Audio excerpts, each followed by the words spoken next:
इब्लीस, जिसे शैतान के नाम से भी जाना जाता है, इस्लाम में शैतानों का सरदार है। कुरान हमें बताता है कि अल्लाह ने आदम को पैदा किया तो उसने तमाम फरिश्तों को हुक्म दिया कि वो इसके सामने सजदा करे। इब्लीस के सिवा तमाम फरिश्तों ने अताअत की। इब्लीस और उसके ख़ानदान को आग से पैदा किया गया और इंसानों को मिट्टी से। तख्लीक में ये फ़र्क उन वजूहात में से एक है जिनकी वजह से इब्लीस खुद को इंसानों से बरतर महसूस करता था। वो इंसानों से हसद भी करता था क्योंकि अल्लाह ने उन्हें ज़मीन पर अपने नायब के तौर पर मुंतखब किया। अल्लाह का हुक्म ना मानने पर उसे आसमान से निकाल दिया गया। इब्लीस ने आदम और उसकी औलाद से बदला लेने का अहद किया। उलमा का ख्याल है कि इब्लीस के 5 से ज़्यादा बच्चे हैं और उसका ख़ानदान काफ़ी बड़ा है। उनका ये भी मानना है कि उसके बच्चे अफजाइश नस्ल कर सकते हैं और वो अंडे देकर ऐसा करते हैं। इब्लीस और उसका ख़ानदान एक पोशीदा दुनिया में रहते हैं जिसे गैबी दुनिया भी कहा जाता है। वह इंसानी दुनिया का सफ़र करके इंसानों को गुमराह करने और गुनाह की तरफ राग़िब करने आते हैं। शैतान और उसके ख़ानदान के पास मुख्तलिफ इख्तियारात हैं।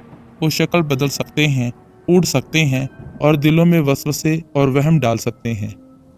वो लोगों के ख्यालात को भी कंट्रोल कर सकते हैं। लेकिन शैतान की नस्ल में वो कौन था जो बागी निकला? उसने अपने ख़ानदान से बगावत की और हज़रत मोहम्मद मुस्तफ़ा सल्लल्लाहु अलैहि वसल्लम के हाथों इस्लाम कबूल किया और अल्लाह से सच्ची तौबा की। ये कहानी हमा एक जिन की है। वो इज़ाज़ील का बेटा और इब्लीस का पोता था। उसकी परवरिश इस तरह से की गई थी कि इंसान जिनों से कमतर होते हैं और वो कमज़ोर और अहमक होते हैं। हज़रत उमर बिन खतीब रज़ियल्लाहु तआला अन्हु से रवायत है कि एक दफ़ा हज़रत मोहम्मद मुस्तफ़ा सल्लल्लाहु अलैहि वसल्लम मस्जिद से बाहर तशरीफ़ लाए। वहाँ हमा एक बूढ़े आदमी के भेष में खड़ा था।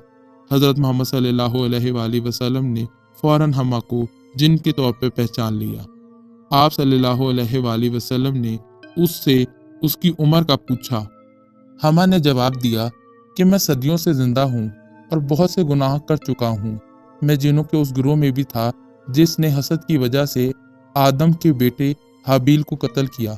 मैं लोगों का खाना चुरा कर गुजारा करता था और लोगों के दिलों में वसवसे डालकर बहुत से गुनाह करता रहा हूँ।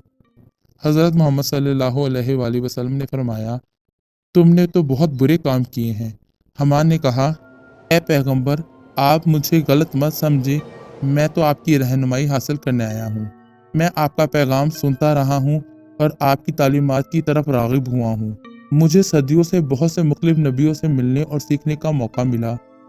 हर नबी ने मुझे इस्लाम और अमूमी ज़िंदगी के बारे में कुछ न कुछ नया और कीमती सिखाया है। हज़रत नूह अलैहिस्सलाम के साथ मस्जिद में एक तवील अरसे तक क़याम भी किया।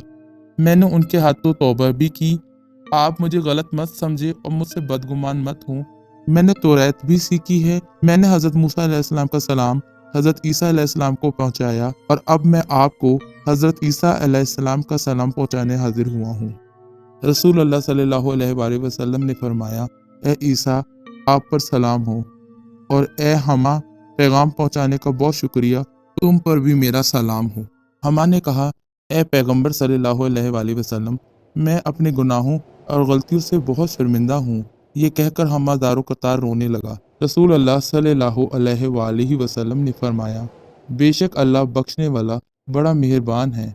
अगर तुम सच्चे दिल से तौबा करो तो वो ज़रूर तुम्हारी तौबा कबूल फरमाएगा। आप सल्लल्लाहु अलैहि वसल्लम ने हमा के कहने पर कुरान की कुछ सूरतों की तलावत की।